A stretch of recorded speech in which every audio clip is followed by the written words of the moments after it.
Good morning student, welcome in English class. Student, English में आज हम थर्ड लेसन करेंगे रिप वैन विंकल। रिप वैन विंकल नाम का एक आदमी होता है जो अमेरिका में रहता है। वो आदमी, उसका बिहेव है, उसका नेचर है, वो बहुत अच्छा होता है, लेकिन उसके अंदर एक कमी होती है कि वो हार्ड वर्क करना यानी कि परिश्रम करना उसको बिल्कुल भी पसंद नहीं है। तो उसी के बारे में आज हम ये स्टोरी करेंगे। आइए अपना टॉपिक स्टार्ट करते हैं। Many years ago, there lived a man called Rip Van Winkle in a little village of America. एक बार अमेरिका के एक छोटे से गांव में रिप वैन विंकल नाम का कोई व्यक्ति रहता था। He was gentle and kind, and the people of the village liked him because he was always willing to run around and do little jobs for them. वो एक बहुत ही दयालु अच्छा इंसान था और गांव में जो सभी लोग हैं उसको पसंद करते थे, क्योंकि वो हमेशा उनकी सहायता करता था और छोटे छोटे काम उनके लिए करता रहता था। The children sounded with glee when Rip came along, for they knew that he like to take part in their games. Glee होता है मतलब खुशी से। जब वो गली मतलब बाहर आता तो जो बच्चे होते हैं वो खुशी से उसको बुलाते थे, क्योंकि वे जानते थे कि वो उसके गेम्स में हिस्सा ज़रूर लेगा। He made toys for them and taught them to fly kites and to play marbles. Marbles होते कंचे। वो उनके लिए टॉयज़ बनाता था, खिलौने बनाता था और उनको पतंग उड़ाना सिखाता था और कंचा खेलता था उनके साथ। Often he would sit in the cool shade of a tree. Shade होता छाया, और कभी कभी वो एक पेड़ की छाया के नीचे बैठ जाता था। And tell them fine tales of Indian witches and fairy. Witches होता है चुड़ैल और फेरीज होता है परियाँ। टेल्स होता है कहानियाँ, और कभी कभी वो उनको परियों और चुड़ैलों की कहानी भी सुनाता था। But Rip hated hard work, लेकिन हार्ड वर्क से वो नफरत करता था। Therefore he was very poor, and his wife and children were always hungry and ill-clad. Ill-clad होता है यानी कि गंदे कपड़े पहनना। वो पुअर था, इसकी वजह से उसकी वाइफ और उसके बच्चे हमेशा भूखे रहते थे और गंदे कपड़े पहने रखते थे।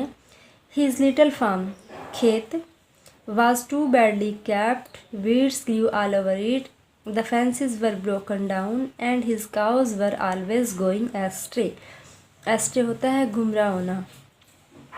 वो आलसी था। उसका एक छोटा सा खेत था, लेकिन उसके आलस के कारण क्या था, उसकी सिचुएशन है, हालत है, वो बहुत ही ख़राब हो चुकी थी।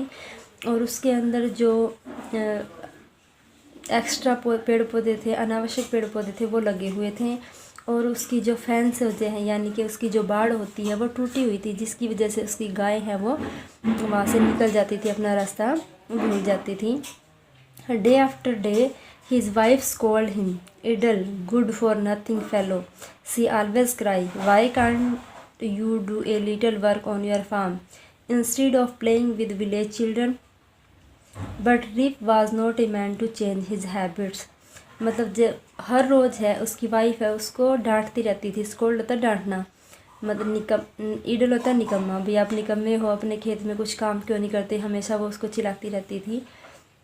वो कहती थी कि तुम गली में खेलने वाले बच्चों के साथ खेलने की बजाय अपने खेत में काम किया करो। लेकिन रिप है वो अपनी हैबिट चेंज करने वालों में से नहीं था। One day when his wife scolded Rip more than she had never done before, he took his gun and set off to wander among the woods with his faithful dog. Scold होता डांटना। एक दिन उसकी wife ने उसको इतना डांटा कि उसने पहले कभी नहीं किया था ऐसा। ही टुक हिज गन, उसने अपनी गन उठाई, and set off to wander among the woods, और जंगल की तरफ चल पड़ा। विद हिज फेथफुल डॉग, अपने डॉग जिसका नाम था वोल्फ, अपने डॉग वोल्फ के साथ वो जंगल की तरफ चल पड़ा। Rip lay down on the soft grass and stayed there till late afternoon. जो रिप है वो सॉफ्ट ग्रास था, घास था, उसके ऊपर लेट गया और वहाँ पर आफ्टरनून तक यानी कि दोपहर तक लेटा रहा। As the sun was setting Rip rose to go, और जब जब सन है वो होने लगा, सूर्यास्त मतलब शाम होने लगी, तब रिप है उठा when Rip and his dog Wolf are walking down the hill. जब वो पहाड़ी से नीचे जा रहे थे वोल्फ और रिप, ही सा ए stranger little man with A CAG on his shoulder. CAG होता है पीपा। तो मतलब जब वो नीचे जा रहे थे तो उन्होंने एक छोटे से व्यक्ति को देखा जिसने अपने शोल्डर पे कंधे पे कैग उठा रखा था। The man asked Rip Van Winkle to help him in carrying that heavy keg up the हिल।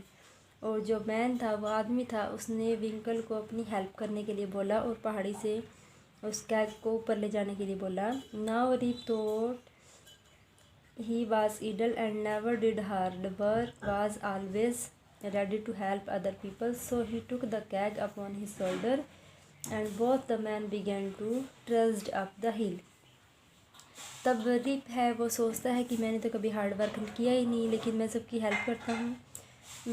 तो उसने कैग है वो उठाया और वे दोनों पहाड़ी की तरफ चल पड़े।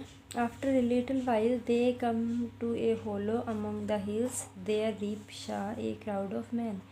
और जल्दी ही वे ऊपर पहाड़ी पर पहुंच गए और जो रिप था उसने एक छोटे मतलब आदमियों की बहुत एक बड़ी भीड़ देखी। तो स्टूडेंट्स, उम्मीद है ये आपको अच्छे से समझ आ गया होगा। ये लेसन आज हम यहीं तक करेंगे, बाकी नेक्स्ट क्लास में करेंगे। Thank you, have a good day.